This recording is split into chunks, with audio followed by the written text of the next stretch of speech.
사랑하는 교회 여러분, 오늘은 대림절 네 번째 촛불 저희들이 밝혔습니다. 어느덧 예수님의 오심을 기다리는 대림절 네 번째 주일을 맞게 됐습니다. 여러분과 함께 매주일 촛불 하나하나씩을 켜면서 이런 생각을 했습니다. 누군가를 기다리는 건 굉장히 사람을 설레게 하지요. 여러분에게 나쁜 소식을 가져다주는 사람을 여러분들이 기다리지 않습니다. 나를 힘들게 하고 그리고 나를 넘어뜨리게 하려고 하는 어떤 존재가 내게 올 때 우리가 그 사람 기다리지 않죠.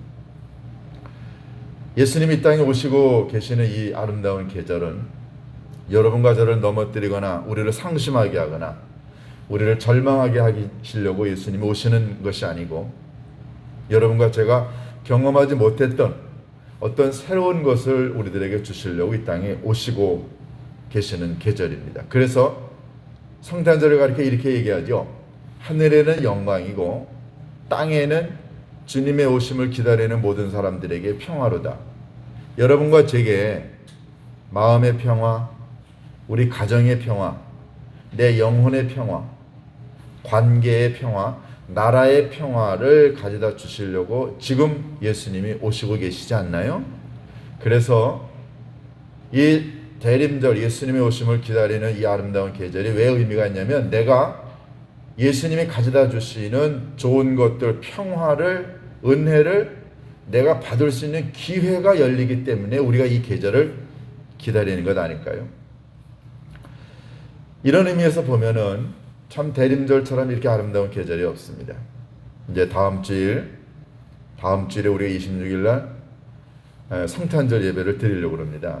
24일 날 금요일 날 25일 날 성탄절 날이지만 정부에서 가능하면 정규적인 주일 예배만 드렸으면 해서 우리가 정부의 방역 지침을 따른다는 의미에서 성탄절 2부 촛불 예배나 성탄절 예배를 드리지 않고 다음 주일 날을 성탄절 예배로 저희들이 드리려고 합니다. 그때 이제 이 가운데 촛불 예수님의 오심을 기다리는 아름다운 촛불을 다음 주일에 밝히게 됩니다. 여러분 요즘에 우리나라에 대통령 선거 때문에 대통령에 나가겠다고 하는 그 입후보자들이 이제 많은 선거 유세를 합니다. 우리나라처럼 이렇게 거대 양당 제도로 되어 있는 이런 나라에서는 선택의 여지가 별로 없습니다. 이런 거대 양당에서 대통령 후보를 내게 되면 어쩔 수 없이 우리가 그런 사람들을 뽑아야 됩니다. 그런데 저만 그럴까요? 요즘에 양당에서 대통령 후보로 나온 사람들의 이야기를 가만히 듣거나 그들 주변의 이야기들을 가만히 보면 정말 이런 사람을 뽑아야 돼 하는 그런 생각이 듭니다. 뭐 저만 그런지 모르겠지만 뭐 자식 문제, 아내 문제, 뭐 장모님 문제, 뭐 가족 문제, 뭐 그전에 있었던 일용 문제들 많은 문제들이 이렇게 드러나는 걸 보면서 정말 저런 사람들한테 나라의 운명을 맡겨야 되는 거야 하는 이런 의구심을 갖지 않을 수가 없습니다. 그럴 때마다 느끼는 게 있는데요. 그건 뭐냐면 사람들이 만든 나라와 정부는 너무너무 부족하다는 거죠. 왜 그럴까요? 그것은 여러분과 제가 우리 인간이 만드는 모든 것들은 온전한 게 존재하지 않는다는 것입니다. 인간의 부족함과 인간의 연약함, 인간의 죄성 때문에 그 인간이 구성하는 나라와 정부는 다 부족하지요. 세상에 완벽한 지도자가 어디 있습니까? 세상에 완벽한 나라가 어디 있어요? 아니, 완벽한 가정이 또 어디 있나요? 아무리 하나님의 이름을 부르는 믿음의 사람들이 모여있는 교회라고 해도 교회도 완벽하지 않습니다. 왜 그럴까요?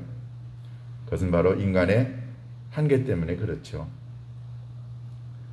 이 세상에 있는 나라가 이처럼 부족하다고 한다면 그러면 예수님이 땅에 오시면서 만들게 되실 메시아가 지배하는 나라, 예수님이 만드시는 나라는 어떨까요? 오늘 우리가 읽은 이 본문에 보면은 가브리엘 천사가 마리아에게 나타나서 이런 얘기를 합니다. 왕이 이 땅에 오게 될 텐데 그 왕은 어떤 왕이냐면은 영원히 야곱의 집을 왕으로 다스릴 사람이고 그 나라가 무궁하리라 그랬습니다. 예수님이 이 땅에 그냥 한 인간으로만 오셨다가 그냥 가시는 게 아니고 예수님이 오셔서 만들게 될 나라가 있다는 겁니다. 그의 나라가 영원하고 그의 나라가 무궁하리라고 하는 것 속에는 예수님이 이 땅에 오시면서 어떤 이상적인 나라를, 그걸 가리켜 우리는 하나님의 나라의 모형이라고 그러죠. 예수님이 그 나라를 이 땅에서 만드시려고 오시고 계신다는 겁니다. 그러면 이 예수님이 만드시는 나라와 내년 3월이면 이제 대통령이 다시 바뀝니다. 그러면 그 대통령이 만들게 될 대한민국이라고 하는 나라 어떨까요? 세상에 있는 사람들이 만드는 나라는 다 부족하고 보잘것없지만 예수 그리스도가 만드는 나라는 어떨까요? 오늘 저는 여러분과 함께 이 땅에 오시고 계시는 예수님이 만드시게 될 그 하나님의 나라, 그리스도가 다스리시게 되는 나라의 특징 몇 가지를 여러분과 함께 보고자 합니다. 근데 이 이야기는 그냥 먼 얘기가 아니고요, 불가능한 얘기가 아니고 여러분과 제가 그렇게 살면 우리 안에 그리스도가 만들고 계시는 나라가 우리 안에 이루어질 수 있다는 희망을 갖고 이야기하는 것입니다. 세상의 나라는 어떤 지도자가 오더라도 완벽하지 않지만 예수 그리스도가 우리 심령 속에 들어와서 만들게 되는 나라는, 이 나라는 온전한 나라가 될 수 있습니다. 그러면 예수님이 이 땅에 오셔서 만드시고자 하시는 나라는 어떤 나라일까요? 그 나라에 적합한 사람, 그 나라를 만들 수 있는 사람은 누굴까요? 오늘 이게 여러분과 저에게 들려주시는 하나님의 말씀입니다. 오늘 우리가 읽은 이 본문은 여러분 잘 아시는 대로 가브리엘 천사가 마리아에게 나타나서 네가 하나님의 아들 예수 그리스도를 잉태하게 될 것이다 라고 하는 수태고지, 예수님의 탄생을 알려주기 위해서 가브리엘 천사가 와서 한 말이고 그 말에 대한 마리아의 반응, 마리아의 노래를 담고 있는 내용입니다. 그러니까 우리는 이 본문을 가만히 읽으면 어떤 사람에게 하나님의 나라가 임할 수 있구나 라고 하는 걸 대충 저희들이 짐작할 수 있습니다. 마리아 같은 사람을 통해서 하나님의 나라가 이 땅에서 이루어진다는 사실을 깨닫게 된다는 것입니다. 제가 이 하나님의 말씀을 준비하려고 이런저런 글을 읽다가 오늘 한 사람의 글을 읽었어요. 그 글은 이런 내용이었습니다. 미국 중부에 굉장히 커다란 어떤 그 대그룹의 부회장을 지내고 있는 사람이었어요. 여러분, 한 어마어마한 커다란 회사의 부회장직이라고 한다면 대단하지 않은가요? 이 사람 50대 중반의 사람입니다. 훌륭한 부모님 밑에서 자랐어요. 어린 시절 풍요롭게 자랐고 또 머리가 명석해가지고 공부를 잘했습니다. 그래가지고 미국의 아주 유명한 대학을 졸업했고 학교를 다니면서 학업, 스포츠, 친구 관계 모든 게 다 완벽했습니다. 대학을 졸업하고 커다란 회사에 입사해가지고 승승장구합니다. 워낙 특출난 능력을 갖고 있는 사람이었고 대인관계가 그렇게 좋을 수가 없었어요. 멋진 여자와 결혼을 했고 아이들도 잘 뒀습니다. 아무 문제가 없어요. 회사에서는 승승장구하고 아내와 아이들, 그 다음에 좋은 집, 좋은 차, 멋진 여행, 어마어마한 연봉, 그리고 미래가 보장되어 있는 사람이었습니다. 이 사람이 어느 날 조용히 자기 자신의 삶을 되돌아 보았습니다. 그때 이 사람이 깨달은 게 있어요. 그게 뭐냐면 내 인생에 있어서의 문제는 세상에는 모든 좋은 것들, 최고의 것들이 내게 있다는 것, 이게 자기에게 문제라는 걸 깨달았어요. 아니 이게 뭐가 문제예요? 우리가 생각하기에 세상에 가장 좋은 것들이 내게 있으면 그건 문제가 아니고 그게 축복이죠. 근데 이 사람은 세상에 좋은 것들은 내게 풍족하게 있는데 내 안에 뭔가가 빠져 있다는 것을 느낀 거죠.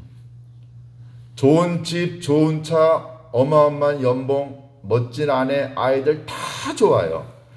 세상에는 모든 물건이나 손에 만질 수 있는 좋은 것들은 내 안에 꽉 차 있는데 자기 자신의 영혼과 마음은 좀 공허한 것, 뭔가 비어 있는 걸 느낀 거예요. 그때 이 사람이 깨달았습니다. 자, 나는 여태까지 무엇을 위해 살아왔나? 가만히 그 질문에 대한 대답을 스스로 하니까 그동안에 살아온 건 딱 하나를 위해서 살아왔어요. 그건 다름이 아니라 성공이었습니다. 공부 잘해서 좋은 대학에 가서 좋은 직장에 가서 고위직을 갖게 되는 것, 많은 연봉을 갖게 되는 것, 좋은 집, 좋은 차, 멋진 여행.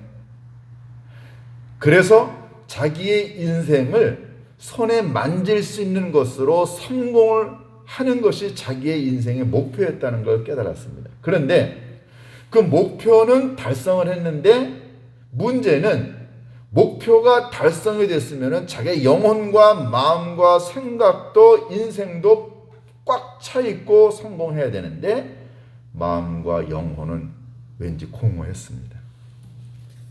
그때 깨달은 게 뭐냐면은 나는 나만을 위해서 살아왔구나. 한 번도 이웃과 하나님과 나라와 다른 어떤 존재, 나 아닌 다른 어떤 존재를 위해 내가 살아온 적이 없구나. 이 사람이 그걸 깨닫게 됐습니다.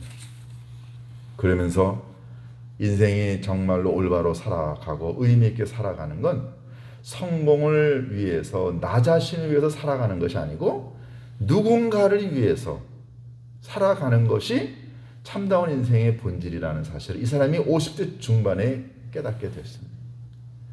그러면서 이 사람이 신앙의 길로 들어서게 된 거예요. 저는 이 글을 읽으면서 이런 생각을 했습니다. 참 멋지다 라는 것이었어요. 여러분, 세상의 대부분의 사람들은 이 땅에 살아가는 동안에 물질적인 성공과 세상적인 성공을 이루었으면 그게 다라고 생각합니다. 영혼의 성공을 해야 되는데, 인생의 성공을 해야 되는데, 인생과 영혼과 마음과 정신의 이런 성공은 사람들이 별로 관심을 갖지 않고요. 그냥 만질 수 있는 세상적인 것이 성공이라고 생각하고 그것을 다 이루었으면 자기는 완벽한 사람이라고 생각을 합니다. 자기에게는 어마어마한 것이 빠져 있다고 생각하는 순간 그가 돌아간 곳은 하나님이었어요. 놀라운 거는요, 그가 하나님께 돌아가는 순간에 사람이 보이더래요. 하나님을 만나는 순간 나 아닌 다른 존재가 보이고 나 아닌 다른 세계가 있다는 걸 그때 본 거예요. 전에는 가난하고 힘들고 어렵게 살고 못 배우고 이런 사람들이 눈에 들어오지 않았는데 하나님을 만나고 나니까 사람이 눈에 들어오는 거예요. 하나님을 만나고 나니까 해야 할 일이 있다는 게 눈에 들어온 거예요. 하나님을 만나기 전에는 이 사람은 그냥 한 가지 성공을 위해서 달려가는 자기 자신만 보였는데 하나님을 보는 순간 자기와는 전혀 다른 삶을 살아가고 있는 많은 사람들이 눈에 들어오는데 더 놀란 건 이 사람이 그런 사람을 바라보는 순간 그들이 자기보다 훨씬 더 행복하고 평화롭고 그 사람이 삶의 의미를 느끼면서 살아가고 있는 걸 발견하게 된 겁니다. 자기는 물질이나 세상적인 것들이 자기에게 최고의 가치라고 생각했는데 이것만 있으면 영혼도 마음도 육체도 다 편안할 거라고 생각했는데 그런데 늘 공허한 자기 자신을 발견했었죠. 그런데 하나님을 보는 순간 다른 사람들의 눈에 들어왔고 그 사람들 중에 많은 사람들이 하나님을 믿는 사람들 가운데 경제적으로 세상적으로는 부족하지만 영혼과 삶의 기쁨과 의미를 느끼면서 살아가는 사람들이 너무너무 많다는 걸 그때서야 깨달았습니다. 그때 이 사람이 발견한 게 있죠. 세상은 두 가지의 나라가 있다는 거예요. 영적인 나라와 세상적인 나라가 있다는 걸 깨달았습니다. 자기는 그동안에 세상적인 나라의 백성으로만 살아온 거죠. 성공이라고 하는 나라에서만 살아왔어요. 그런데 세상에는 성공과 세상적인 나라뿐만이 아니라 영혼의 나라, 하나님의 나라가 있다는 거죠. 저는 그 글을 읽으면서 참 감동이 됐습니다. 세상적인 기준으로 보면은요, 이 사람은 완벽한 사람입니다. 부족함이 없는 사람이고 성공한 사람이죠. 그런데 그는 그 내면의 삶을 바라보는 순간, 자기에게 부족한 것이 무엇인가를 깨닫는 순간, 그는 자기는 너무너무 허망한 인생을 살아왔다는 걸 깨닫게 됩니다. 그런데 이런 사람과는 달리 전혀 세상적으로는 성공했다고 이야기할 수 있고 세상적으로는 너무너무 부족한 한 사람이 있습니다. 그 사람이 오늘 이 본문에 나와 있는 마리아라고 하는 사람. 오늘 본문에 마리아라고 하는 이 여인은 어떤 사람인가요? 성경에 보면은 처녀라고 나와 있죠. 이스라엘 사람들은 16에서 18살 정도 되면은 여자들이 약혼을 하고 결혼을 합니다. 보통 약혼을 하고 난 다음에 한 1년 정도 있다가 결혼하는데요. 보통 17세 전후, 그러니까 아마 약혼을 하고 난 다음이니까는 일반적으로 유대 사회에서 보면은 16살 정도라고 생각하면 됩니다. 어디 사나요? 갈릴리 나사렛이라고 하는 곳에서 살고 있었다 그랬어요. 갈릴리는 어딘가요? 남쪽 행정과 문화와 종교의 중심지인 예루살렘으로부터 한 200km 떨어져 있는 아주 갈릴리는 시골입니다. 근데 그 갈릴리 시골 중에서도 나사렛이라고 하는 동네는 산속 마을이에요. 도시, 정치, 종교, 문화의 중심지로부터 멀리 떨어져 있는 시골에 그 시골 중에서도 산골 마을 나사렛이라고 하는 곳에 사는 한 어린 소녀. 그런데 여기까지는 뭐 그런 대로 괜찮은데요. 약혼을 했는데 남자를 알지 못하는 이 소녀가 임신을 하게 됩니다. 와, 여러분 이건 유대 사회에서는요, 이건 정말 있을 수가 없는 일이에요.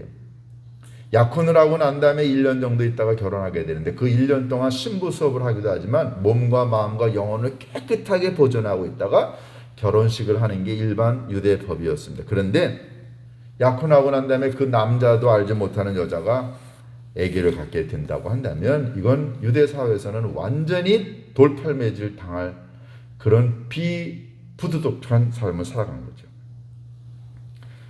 가난한 곳에 농촌 시골 마을에 어린 여자아이가 약혼했는데 임신까지 했는데 남자가 누군지 모른다.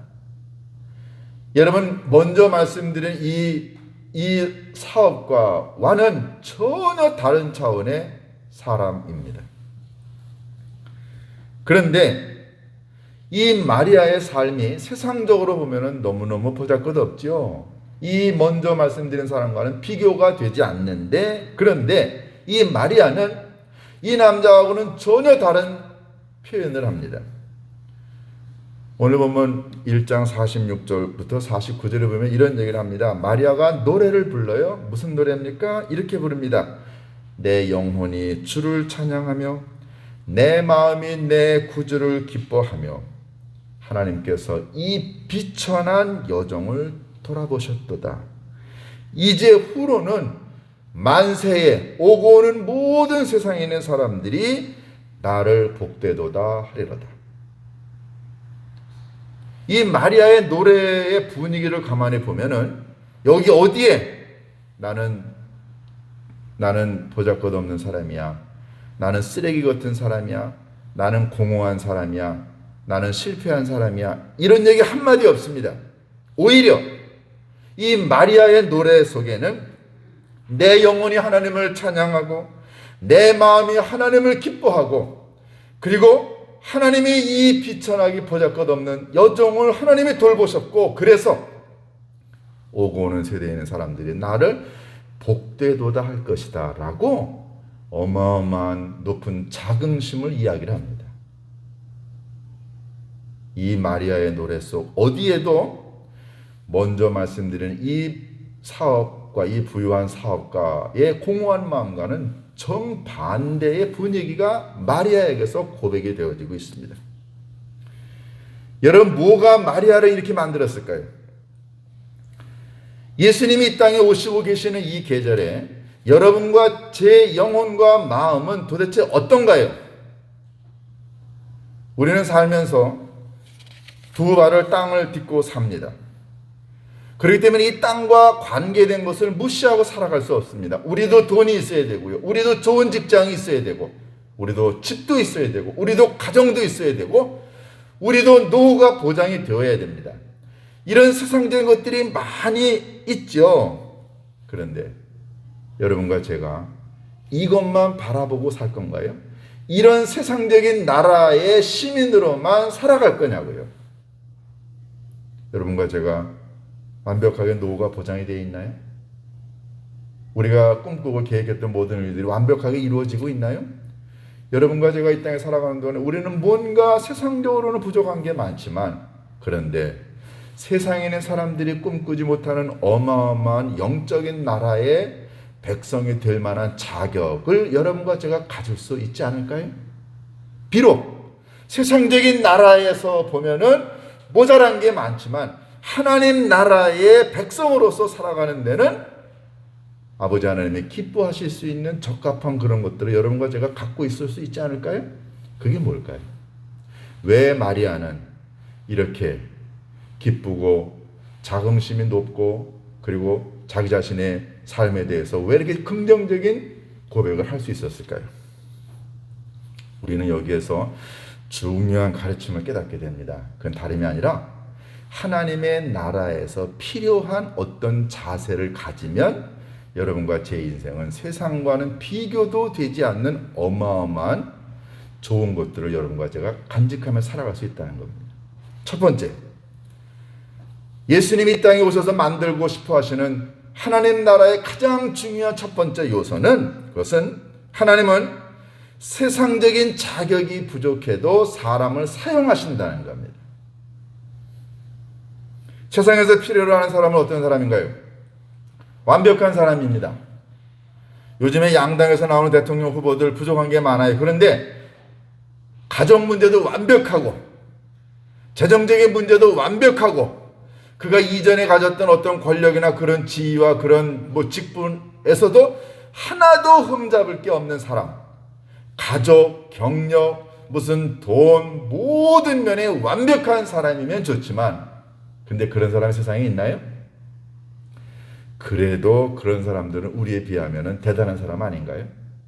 자, 세상에서는 그런 사람을 쓰려고 합니다. 그 당에서는 다 치려도 그 사람만한 사람이 없어서 결국 그 사람이 대통령이 나오겠다고 하는 거죠. 그런데 세상에서는 이렇게 능력과 자격을 갖춘 사람이 쓰임 받지만 하나님의 나라, 예수 그리스도가 오시면서 만드시는 하나님의 나라는 세상적으로 세상적으로 대단한 사람만 하나님이 사용하시는 게 아니라는 것입니다. 하나님이 사용하시는 사람은요, 세상적으로는 모자랄 수 있습니다. 부족할 수 있어요. 자격이 안 될 수 있습니다. 그런데 하나님은 하나님의 기준으로 사람을 뽑으십니다. 왜냐하면 세상에 있는 사람들처럼 모든 자격을 갖춘 사람을 하나님이 들어서 다시 하나님의 나라를 만들게 되면 그 사람들이 이렇게 생각할 겁니다. 그거 봐. 하나님도 나 같은 사람 들어서 쓰셔야지. 내가 자격이 얼마나 많아. 나 같은 사람 있으면 나와보라 그래.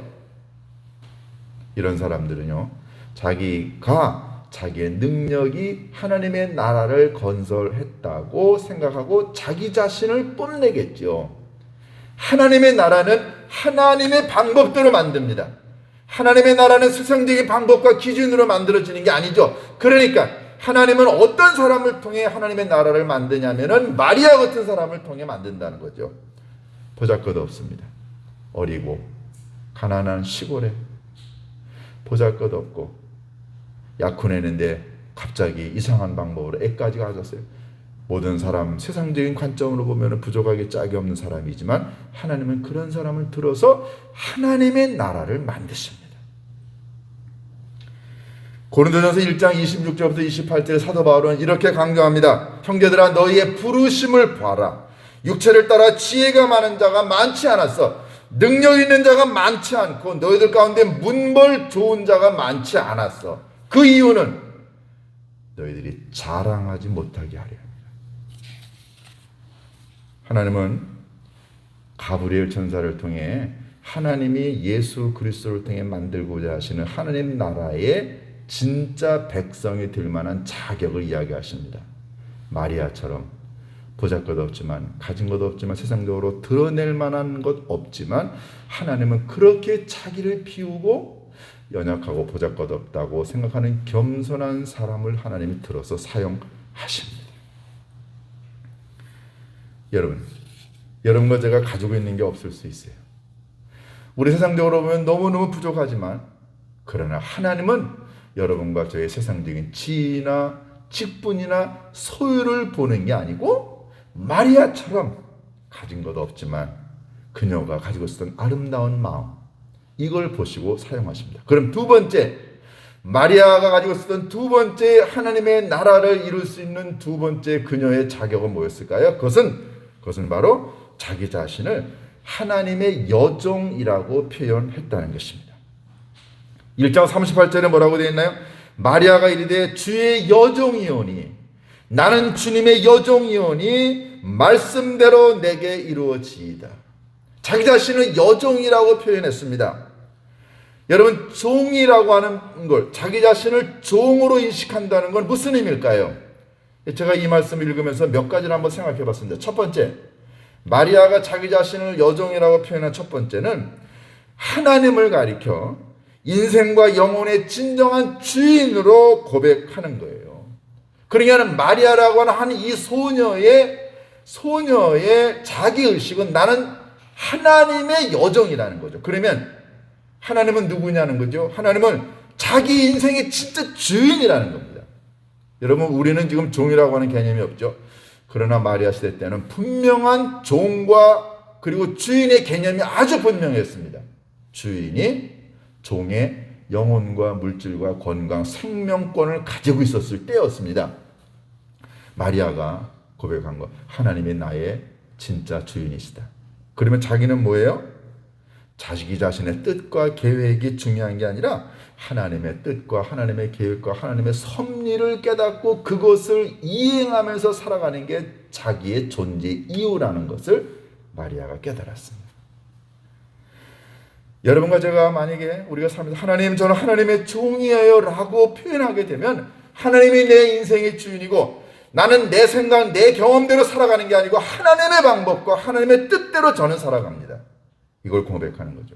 세 번째, 마리아가 정말 가졌던 아름다운 건 뭐였냐면요, 그것은 자기 자신이 이 땅에서 살아가면서 섬길 대상이 하나님이라는 사실을 분명히 인식했습니다.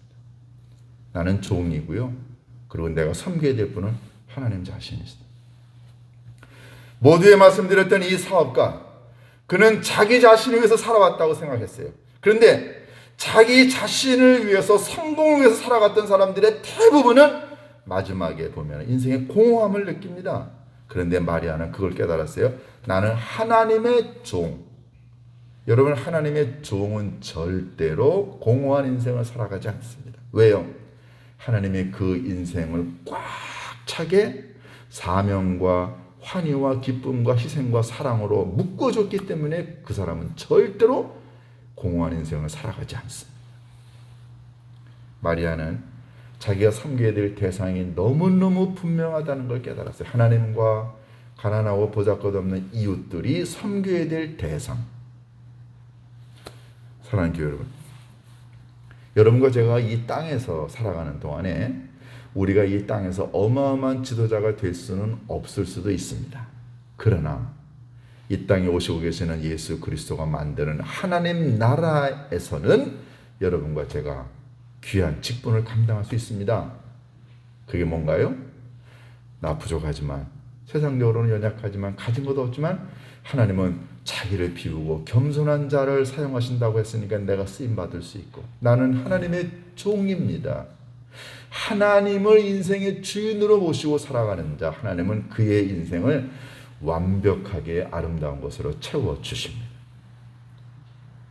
제가 2년 전에 우간다에 갔을 때 만났던 의사 선생님 얘기를 했죠. 두 부부가 순천향대 의대를 나오고 한국에서 의사 자격증을 따고 난 다음에 돈 벌 수 있었는데 두 부부가 의사가 되면 얼마나 사회적으로나 경제적으로 윤택하겠어요. 그런데 그걸 다 마다하고 두 부부가 결혼하자마자 신혼여행을 우간다로 가서 거기서 20년째 아프리카 사람들을 위해서 병원을 개업하고 의료 행위를 하는 거 봤죠. 그 두 분이 뭐라고 그러는지 아세요? 목사님, 저는요 한 번도 제 인생을 후회해 본 적이 없습니다. 너무너무 이곳이 좋고 너무너무 기쁨과 감동이 있고. 여러분 보세요. 세상적인 성공과 세상적인 이런 꿈을 추구하면서 살아가는 사람들은 그런 걸 다 얻고 나면은 더 얻을 게 없기 때문에 공허한 인생을 살아가지만, 하나님의 일을 하고 하나님의 종으로 살아가는 사람에게는 공허함이라는 게 존재하지 않습니다. 끊임없이 끝까지 하나님이 그의 인생을 충만하게 채워주시기 때문에 그렇습니다. 여러분과 제가 이런 하나님의 나라를 만들 수 있지 않을까요? 우리를 통해서, 우리 교회를 통해 하나님의 나라가 예수 그리스도와 함께 만들어질 수 있기를 주님의 이름으로 축원합니다. 기도하십니다. 고마우신 아버지 하나님, 예수님이 이 땅에 오셔서 만들게 되실 메시아의 나라, 하나님의 나라, 과연 누가 그 나라를 이룰 수 있는 아름다운 백성이 될 수 있을까요? 하나님, 저희들 세상적으로는 자랑할 게 없습니다. 그러나 세상적인 것들을 부러워하지 않도록 인도하옵소서. 세상적인 나라는 불완전하고 썩어 없어지는 것이지만 우리 안에, 나의 삶 가운데 하나님의 나라가 이루어지게 될 줄로 믿습니다.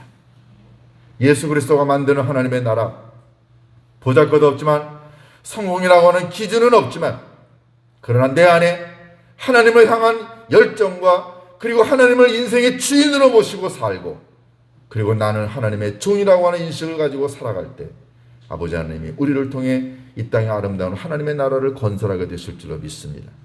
그런 마음을 갖고 나의 삶 가운데서 하나님의 나라가 매일매일 이루어지는 것을 경험하며 살아가게 축복하여 주옵소서. 예수님의 이름으로 기도하옵나이다. 아멘.